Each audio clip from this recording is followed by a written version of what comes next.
Celestial, sorry. I do see only one player. We have a contestant of players here, Mike, AES, Lipo, I believe Verse as well. And this is game 6. The players are full W key mode here for this game. We have Mike on the Oculus, 1, 2, 3 cents. It gets the damage onto Verse, catches that damage as well. Catches the LMB, 1, 2 in the corner. Lots of damage there onto the Justina. And it looks like the elimination has not happened so far, but catches the grapple point into the R&B focus. And that's a quick elimination there from OUG's Mike. Yeah, Mike looking to finish things out strong. Goes for the overhold on the focus. Doesn't time the parry, but will be able to come through with that vertical slam dunk once he's up in the air. That does not allow Jails AS to get that last hit of damage necessary to take the Tiger King down. And Mike grapples away, finds a great armor reset on the rooftop. Still has to find Vitalia, though, to be able to heal up this health bar. And unfortunately, the Trovers have not been kind in terms of that aspect. He's still going to be on the run until now. Gets one Grey Vitalia, so that's not going to be a lot of health sustained. But it is still something as we get to look at Wolves and Wufong go head-to-head. PXT comes on through with that F1 for that damage reduction, as well as looking to space the Lani away. But Wufong commits the F1 aggressively to keep the chase onto PXT, knowing that Shale was down that combo breaker and is able to find the kill. That was beautiful there. I didn't really pay attention to how much stamina he had, but if he used it to like catch the elimination there, that was insane. OUG's Mike on Alcos once again against Lipo. Aggression going towards Lipo's way. The 1-2. Just everything he's throwing his way, just going his way. He tries to catch that off the F1. Does get the damage reduction now. Since then, let me focus. Parry connecting here for Lipo. Not trying to respond here in this situation. Mike, though, just catching the prior off the light there. Now into the grapple point. Into the fan swap. Into the aerial R&B as well. Mike with a nice little weapon swap there off the prior from the spear. Into the focus attack there for the fan to secure that aerial R&B follow-up to secure the elimination as well. Mike just full W key, no pressure, he's just ready for the scrap boss right here. He's gonna wait this out. He does see AS in the back end. T225 trying to take a full reset in on the Syra. We do have Edward and Lipo with only 1 life left here for game number 6. Mike already starting up hot here with 2 eliminations on the board. Edward with 1, Arano, Wufong both with 1 as well. Everybody's still sitting at 0. As soon as I say that, Wufong picking an elimination onto Arano. Now seems to be a little bit of a loot session here for these players so far into the first run with Yang, but Mike is not slowing down anytime soon. We have a 3-way scrap off, possibly 4 if Frosted is starting to move on in. Mike finds another grapple bump. Manages to catch the uppercut as well before T25 can skirmish off of that tree. It wasn't a fan or a dagger in the back pocket. It was charging up too slow. Now it's not a 3-way scrap. It's very much a 4-way. And Mike is going to be keeping himself onto those sidelines just the way we've seen previously. I'm not sure if he has a ranged weapon to be able to swap. It looks like he's just got to keep up the pace with those nunchucks. Goes for the charge into the parry. Fishing for that focus that T25 was potentially looking to throw out to clank against it. But unfortunately, the Syra, because of the pressure coming through from the 3 other players surrounding, has had to already burn out that V1. Cancels it early. Manages to get that stagger onto Frostivus before he does so. But he still has to deal with Mike closing up the distance and getting confident. He wants this elimination. He's more than happy for these players to swarm in because that means he's going to get further damage reduction off of the F1. And T25 gets parried. Jails AS gets to turn it onto the Syra and will be able to take up that elimination as well as the Soul Bloom. That's the ultimate tier if he can find that opening. But Mike with that Tiger Pounce off of the Akos V2 is going to be the predator that the Syra has to keep an eye out for. There's the V1 investment. Mike gets stun dazzled before he can use the Tiger Pounce. The F1 comes out into the ultimate catch. Can he find the pounce? He's looking for it as Jails AS puts a tree between himself and the Tiger to make sure that the catch doesn't connect. Mike still trying to stay up, calls into B2, has a little bit of health. AS drops very, very low now that the ultimate is gone. He's going to use these trees as terrain to try to stay up here in the situation. But Mike, with no ult online, it looks like Frostivus might be picking AS out of the bunch with that Calmer armor swap coming to play here for OUG's Mike. We do have him still running for his life. Frostivus wants to try to snag up this elimination as well. And I mean, this is just the difference between Mike and everybody else on Alcos, right? Just Mike has every answer to everything, but not right now. Frostivus eating up a lot of damage here. again, putting up a lot of damage onto Mike. Mike drops all the way to half HP once again with the blue fan in hand this time around. Overholds the LMB focus, gets the damage off the first one. Now the 1-2, Frostivus catches the R&B into the 1-2 spam, into the aerial LMB. Mike does fall, but he does end up with 2 eliminations on the board. 27.8 overall points for this game. But I mean, what a run there from Mike, right? In the beginning of the game, just straight aggression, non-stop, winning pretty much every fight. The Sorrow ultimate just drags it up a little bit too long for him to snag out the elimination. But I mean, just compared to everybody else, his early game was just super strong here. Yeah, I mean, you can see the conditioning coming through too. He committed the LMB fan throw, and then Frostivus got hit by it the first time. And then when he saw the fan getting charged up for that potential LMB the second time, he crouches and like cancels and looks for that potential opening. He almost was able to turn that fight off of the back of it too. But Frostivus will be able to take the elimination down. TW5 with the Hallies and those RMBs connects onto Wu Fong. So both of these players backing on off, just going for a little bit of heal back up onto those purple epic armors. Spider now trying to take Verse out of the mix. Comes on through with those fist blades, looking to potentially come in through with those LMB connections. The Verse does have that Yang pass. It doesn't matter if he burns his ultimate, he will get it back regardless. The Temi, though, he's gonna invest big time. He goes for his ultimate to lock the area down entirely. The Wisp does not connect onto Verse. One dash has been invested. Verse is able to come through with the 2-1-1 swap into the Hong Sword. But Spider has the spacing and will be able to back on off before the charged R&B can connect onto him. Wow. Verse, though. Still trying to set up Spider. Trying to contest his Roman Yang just to stay off now. He was like, you don't have to pass. Verse is like, I know, but I still kind of want to get in. Will you let me in? Nope. Spider. Being the gatekeeper here for Verse. He is be able to just wait this out to enter this Roman Yang. Edward and PXT are going to be going at it in the first Roman Yang of game number 6. We got blue weapons here for PXT on the Xiaoyu. Edward trying to find an opening for himself on the Liam. The 1-2. F called him very early here from the Xiaoyu. This is the opening Edward needs, but the ultimate is still up here for PXT. Waiting for the perfect opportunity. I believe he does not have Nunchuck meter burn currently so far. The army focus connects there for Edward. Since the wind gust doesn't get the damage this time around. Since it's for the second time around, the damage, the parry connects, but the damage does not. Edward has to have to stay safe. LB focus connects as well. Now the Liam ultimate invested into the 1-2. Xiaoyu ultimate invested here for PXT. He can't catch off the V2, I believe. Looking for the perfect opportunity. There goes the second shield. PXT now shots very, very low. The third clink into the third shield. There it is. The last shield that he has. Into the shield throw. Into the V2. Oh, no. To stop any of that damage. That doesn't do no damage. Oh my god. That was perfect timing there for that V2 to connect. Oh, the headlock came in as the auric grab went out.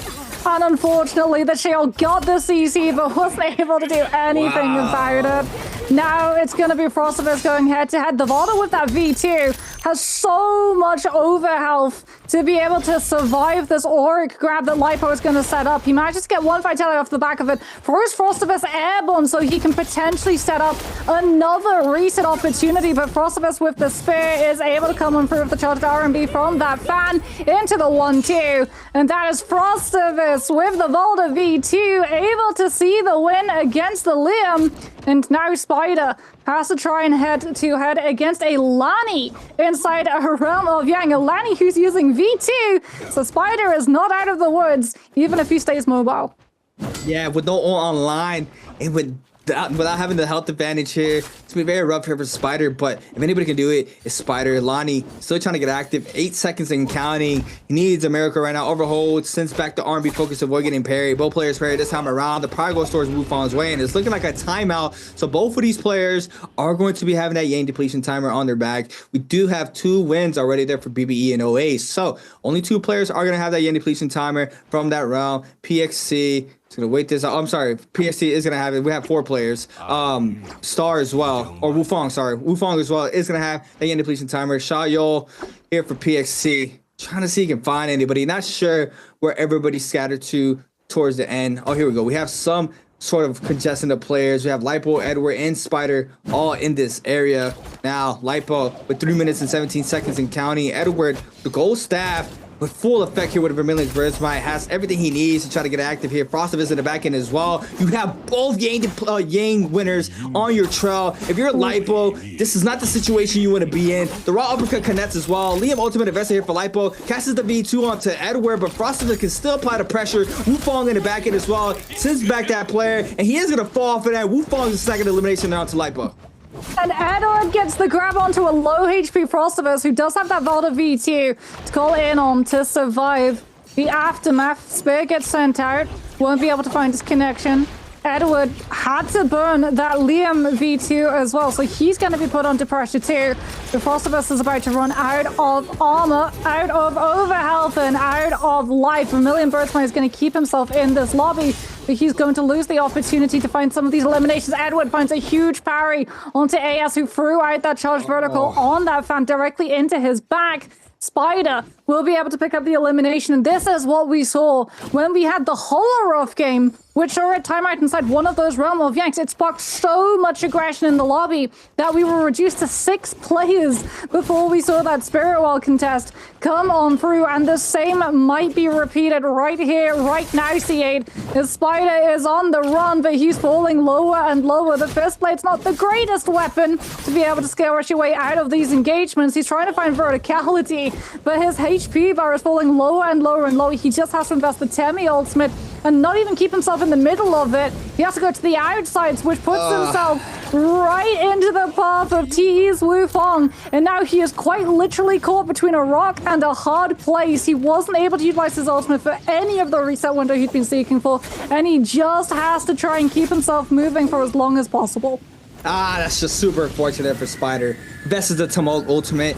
Doesn't get the chance to even pop one powder in to try to get some health back. And I mean, once that Temi ultimate is gone, even if you have F on cooldown, it's just a matter of time. As we saw that, we saw a downrange bow shot there to snag an elimination there onto Spider. Mike just playing the Realm Yang here. You do see him with 2 eliminations on the board. Wufong with a pop-off game this time around with 4 currently here. Moving on into this mid game. He is in 4th place, this time around on Delani as well as Star. Frostivus has had a really good game 6 as well, with 3 eliminations currently for this game. So, I mean, these players now with game number 6, I usually see this as a full W key game. These players, especially in their spring split games or just in their regular weekly games, they like to just full W key in, but we do have a differences of who's the one that has the most pop-off games for the game 6. I mean, obviously in bi-weekly finals, game 6 is our make or break it for a lot of players, especially with how many points they have or whoever's in the threshold. But right now, Wufong just waiting out for this round. His purple dagger in hand. Mike, first one in against PXT. PXT with blue armor as well as Mike. So the armor rarity is going to be even between both of these players. But the purple longsword might have a little bit more damage output here for Mike. But he does have that potential to get that carousel extension as we saw earlier. Yeah, F1 comes out early. He's looking for it. Combo breaker potentially going to be forced from the shield early too. The vertical connects with the charged RMB. Again, just mincing through that armor that is available to PXT as Mike just weaves in and out of these fights. Commits the RMB yet again, and this time PXT is ready for it. The parry comes on through. The ultimate's going to be forced from both of these sides, and now it becomes a matter of dodging out of the follow-up from both. Mike finds the grab onto PXT. Has to try and keep himself moving though. Does not want to try and stagger the Sheol again and come under the crosshairs of that headlock potential. He's going to be able to utilize his ultimate, kites around that Sheol V1. If we go back into that reset, he's been able to get put into the headlock, but he spaces the pillar between himself and the Sheol perfectly, so there's no follow-up. But now he's caught up into the air, and the nunchucks take him down. Wolves PXT finds the win against the Apex Predator. A star on this. Lani operates that V2 and puts the pressure onto Edward. Will this Liam prove to be the S-tier pick, or has Lani been able to keep this hero on their toes? Now, the bounce back does connect off of this. He does have one more charge left and could have the potential to extend off of this ultimate still. The V2 though connects there for Edward. He is able to get the damage off of this, plus the powder into the follow-up R&B focus, into the jump LMB for the extra damage. Now the F called in here for Star. Now F is on cooldown for Delani. Overholds R&B focus. Gets the damage there on the jump there from Edward times 2 as well. Now the health. getting very, very close between both of these players. But Edward, with the weapon rarity advantage, that gold staff just does so much damage. Swap on over to the purple hung sword this time around. R&B, jump LB for the extra damage and the finisher there. And Edward coming on top here for game number 6 in this round with Yang. And what, I mean, Wufong with a backwards uppercut parry against Mike. That was disgusting there in that realm of Yang. And now Mike was just super surprised to see that. He is going to have that Yang depletion timer on his back. 4 minutes and 18 seconds and counting. No ozone popped here for Verse, but Mike needs to full throttle in to try to see he can cleanse out this Yang depletion timer. Verse is not going to make this easy though on the Justina. He does not have ult online. Mike does. He can just continue applying the pressure until the zone comes off. The 1-2 off the long sword. Jump on the beat for the extra damage. F1 called in. We do have another player showing up. It's going to be Frostivus. I believe Wufong's in the back end as well. We have the cannon shots flying on in. And I feel like we haven't really seen a lot of the pressure from the cannons today as we usually see. But now we do from Wufong. R&B focus connects there for Mike. And the backside Verse not trying to respond. The follow-up LB connects. Now F calling in for the Justina. He needs to be real careful in that doorway. There's going to be a lot of fire damage coming through there from Wufong. Another player showing up. Frostivus once again in the corner. Mike gets taken out there from Verse. And it's just a congested of players in this high. Everybody's sending the blues out. No one's parrying. Pulsar connects their skirmishes from PXT. Star drops very low. He does manage to scatter on out. And now that eliminations came into play, everybody's starting to back on out. Oh my goodness, PXT comes one through with a legendary pulse on scale Rush, and then just full commits the RM because he can turn it onto every single player in that room. Star Knight turns his attention, comes on through with that Lonnie V2, starts getting that trick ball rolling, keeping up the pressure onto everyone around him as he falls lower and lower and lower. The more players he can connect onto, the more HP he's going to be able to start re-sustaining back. And sustaining health when you're on the move is the absolute name of the game right now. Star wants to be able to survive the attention coming his way, but the ultimate is done, and he's still at the wrong end of Edward coming in through with that legendary staff. And I believe that was also the animation for Stanchion Sky Pillar that we got to see a couple of seconds of before we headed on over to a different POV, so keep your eye on that one. That silence effect is definitely going to be coming on through, playing havoc with a lot of these heroes who rely on the combo breaks to avoid getting hit into those TODs. Yeah, I just remember how strong, you even mentioned it earlier, how strong Aurora Burst was, right? Like, if you get caught up by Aurora Burst back then, it was just no escape. I mean, it felt like you just got Viper F, right? Like, you're just stuck there eating up all that damage, and we will see, like, a constant thing where players would see a fight happening, and the third party would just be whoever had Aurora Burst coming down from just downtown, up from the sky, just dropped out of her burst. The NBPL equivalent of the metal chair from Top Ropes. Yeah, it's just crazy to think how strong that Jay was. But you know, now things are different. Edward, though, not different with Wufong. Both players with 4 eliminations on the board here for game number 6. Coming online, Wufong and Edward as well, staying consistent there on the second place with 24 points for his overall score of the day. Arano with 1, Frostivus with 3 in that 7th place spot, and PXC with 1. And PXC is the one that's kind of caught me off surprise because, I mean, he's been a very strong player throughout the league since he joined. But now, you know, it is day 1. He still has a lot of time to adjust, especially just being the first day. He can just go back to the VOD and see his mistakes as well. So that's always a good thing to do for these pro players. Arano and AS is going to go ahead and get the tuna up. He is going to have that Jade. We know how strong the tuna can be. If you can keep recharging it up to continue to get that siphon health if you do get in a fight. But now a random bane starting to form on up. We do have White Tiger's powers. That's going to be the Spirit Will contestant for this game. Edward moving into position immediately. We know he has Stanchion Sky Pillar. So if any player tries to get close to him, there it is. They are going to get hit by that silence effect. He's showing it immediately, just to make sure that everyone understands the threat that he is going to be posing. Frostivus is on that Volder, and we saw earlier, just the threat of that V2 from the Volder was more than enough to try and chase away those players from trying to contest this Spirit Well. Is the same thing going to occur? Because Frostivus is the only Volder in this lobby. He's currently sitting on 3 eliminations. He's not leading. If he comes through with a couple of more, he may well be able to walk away with an MVP for the last game of the day as Arano just plays around the outer edges of that fight. Doesn't really want to full commit, just wants to feel out what everyone is going to be running.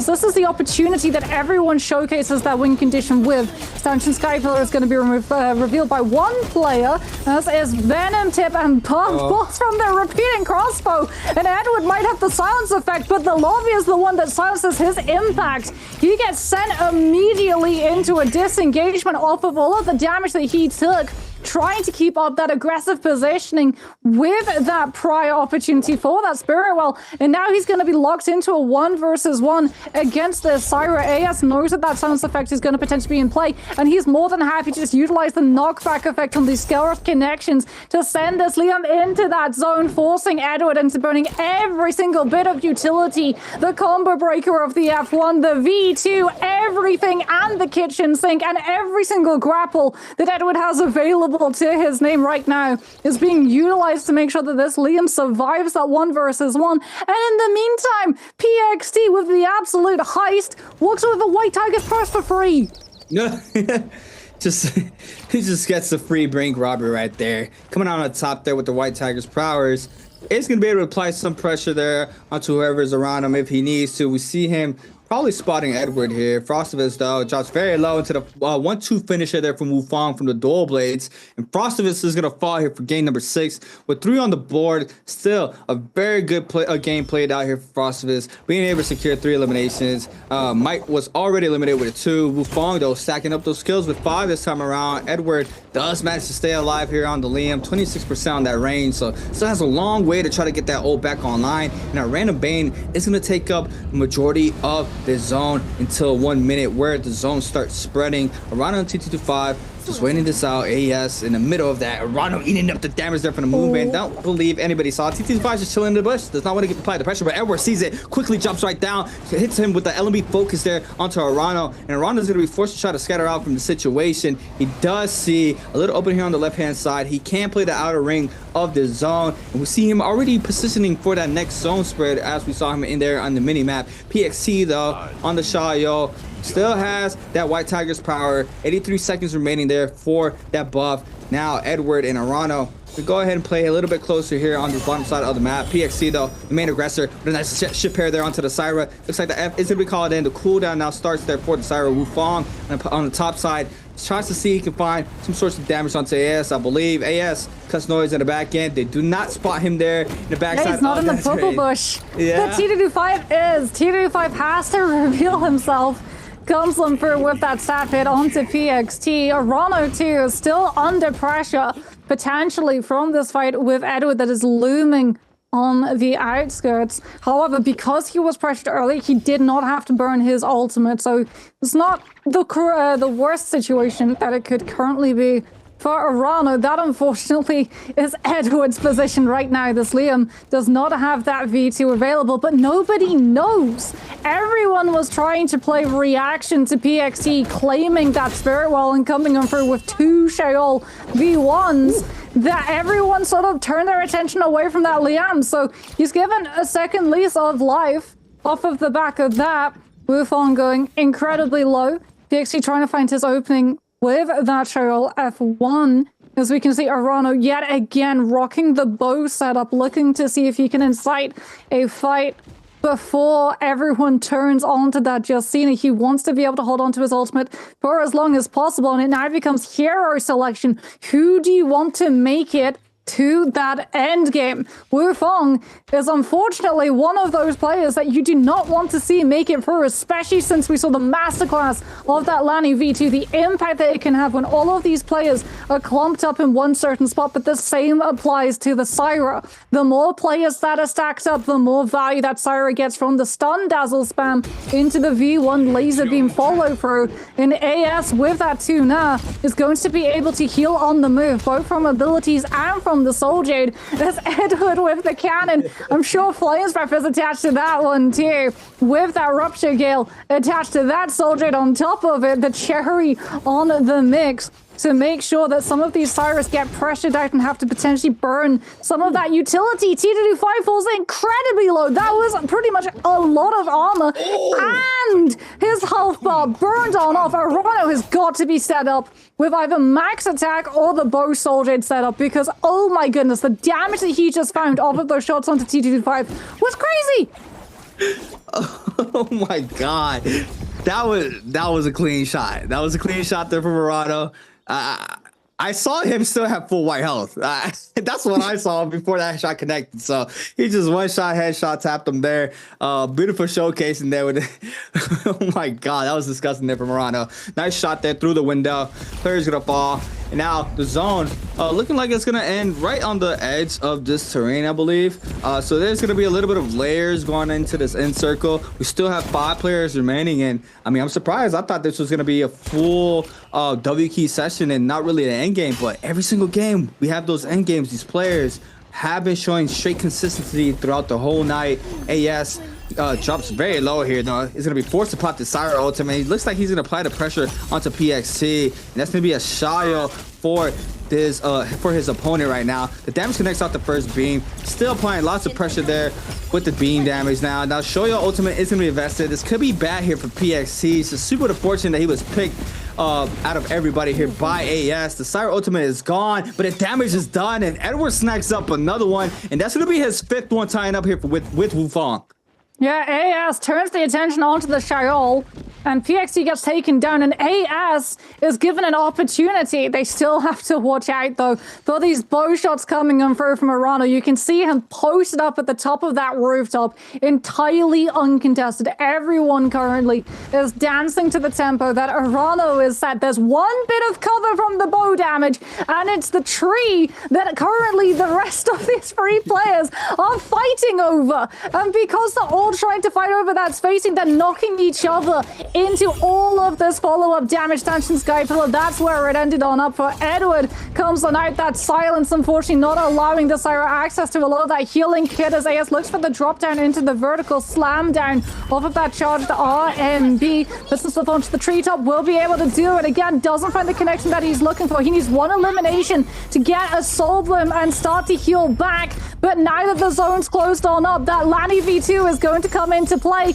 and that trick ball is going to catch on to every single player underneath. The Liam tries to find the elimination. Edward with the V2 will be able to find one, make that a 3rd, and that might be Edward walking away with the MVP, but Arano with the bow shots manages to take Edward down before he can claim that kill score multiplier, and in the end, I think it's really going to come down to that difference. But no, Edward's still able to MVP despite it.